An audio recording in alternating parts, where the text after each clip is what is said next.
muri kumwe na Emmanuel Nshimiyimana kuri channel ubwira muraho neza. Ndaje bashuje cyane. Uyu munsi ndagira ngo tuganire ku migisha. Imigisha yo mu mwuka niwo mutwe w'ikiganiro cy'uyu munsi.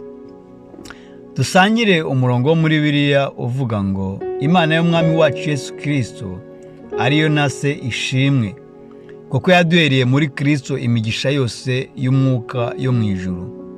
N'Abefeso igice cya mbere umurongo wa 3 ngo Imana y'Umwami wacu Yesu Kristo ariyo nase ishimwe, kuko yaduhereye muri Kristo imigisha yose y'umwuka yo mu ijuru. Umugisha. Ubundi umugisha ni iki? Mu Kinyarwanda hari ijambo risobanura umugisha neza. Ni uguhirwa. Umuntu ufite umugisha aba ahiriwe. Ibyo akoze bikamubera byiza kandi bitamugoye. Mbese ibyiza biramusanganira. Amoko y'imigisha ni menshi kandi aratandukanye. Ariko hano turayifata ayo moko maze tuyashyire mu bice bibiri. Hari imigisha yo mu buryo bw'umwuka, hakabaho n'imigisha yo mu buryo bw'umubiri. Impamvu y'imigisha iza muri ibi bice bibiri ni uko ari byo bice bigize umuntu: umwuka n'umubiri. Dusome amagambo ari mu gitabo cy'Umubwiriza ibice 12 umurongo wa 7 ngo nuko n'umukungugu ugasubira mu butaka uko wahoze, n'umwuka ugasubira ku Mana yawutanze. Ushatse kubyumva neza ni mu Mubwiriza ibice 12 umurongo wa 7, ubwo wasoma indi mirongo iwubanziriza n'iyiburi inyuma. Iri jambo umwuka mu rurimi rw'Ikinyarwanda hashobora kubaho kubyitiranya n'umwuka usanzwe wo mu kirere. Umwuka turi kuvuga hano ni umuntu ufite ubushobozi ariko utagaragara n'amaso, ahubwo utuye muri uyu mubiri. Imana yamwambitse umubiri kugira ngo kuba hano mu isi bishoboke, kuko ubusanzwe iyi si Imana yayigeneye ibifite imibiri. Iyo umubiri unaniwe, umwuka ntuba ugishoboye kuba hano mu isi. Itandukana ry'ibi byombi birangiza ibikorwa n'imigambi byose by'umuntu. Ariko rero habaho urujijo runini rwo kwita cyane ku mubiri maze umwuka ukibagirana, kuko nubwo byombi birema umuntu, ariko umubiri wo urangirana n'igihe umwuka uvuyemo. Kuko wavuye mu mukungugu, ugomba gusubira mu mukungugu kandi ukazongera ugahinduka umukungugu. Nakomeza gutanga ibisobanuro nifashije uyu murongo. Imana iri mu muntu ngo agire ishusho yayo. Afite ishusho y'Imana niko yamuremye, umugabo n'umugore niko yabaremye. Ayo ni amagambo dusanga mu Itangiriro igice cya mbere umurongo wa 27. Hano tukibaza tutese Imana ko yaremye umuntu mu ishusho ryayo, Imana isa gute? Maze tugakura igisubizo muri uyu murongo uri muri Yohana ibice 4 umurongo wa 24. Haravuga ngo Imana ni umwuka, n'abayisenga bakwiye kuyisengera mu mwuka no mu kuri. Aha rero Bibiliya iduhaye igisubizo cyiza kandi gisobanutse. Ariko hari ikibazo cyo kwibaza: umubiri uriho n'umwuka uriho, kandi ibi byose uko biriho bikenera kubaho, bikenera ibibitunga. Umubiri utungwa nyine n'iby'umubiri, umwuka ugatungwa n'iby'umwuka. Ibyo ukora byose kugira ngo uwo mubiri ubashe kumera neza, ubeho neza, nko kurya neza, kuwugirira isuku, kuwukoresha imyitozo, kuwuvuza n'ibindi, umwuka nawe arabikenera. Niyo mpamvu abantu benshi usanga barapfuye mu buryo bw'umwuka, nta kumva nta kubona. Abandi bararwara mu mwuka, abandi nta rutege mu mwuka, kandi niwe wagenewe kubaho iteka. Urwo rupfu rwo mu mwuka ruganisha mu rupfu rw'iteka. Aha rero niho imigisha yinjirira. Twavuze ko ari uguhirwa no kubona ibyiza.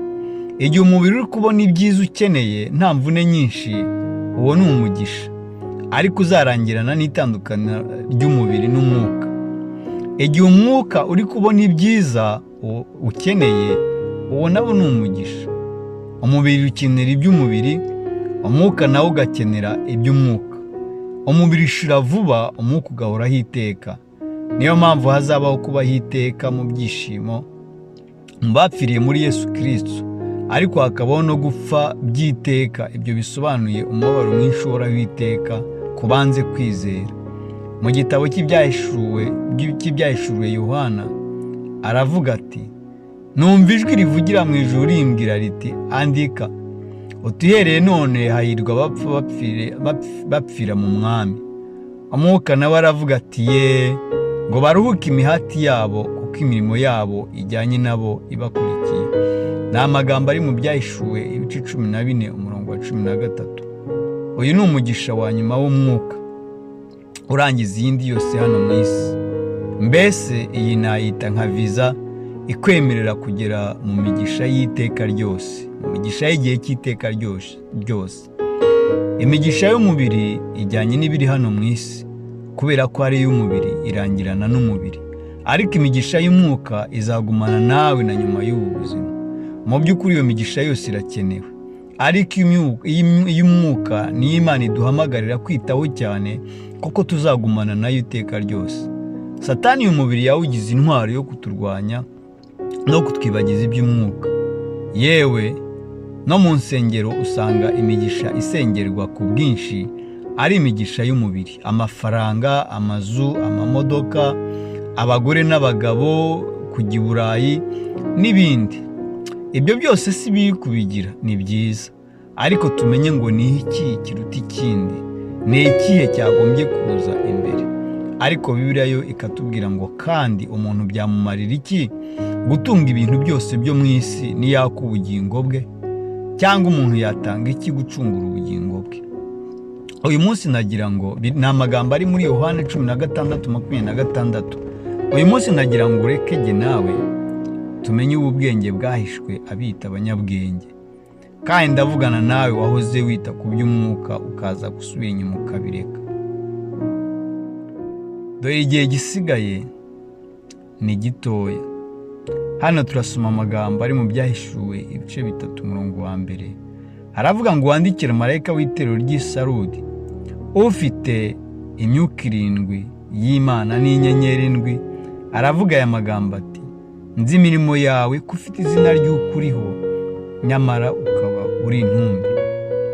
Ni amagambo ari mu byahishuwe ibice 3 umurongo wa 1.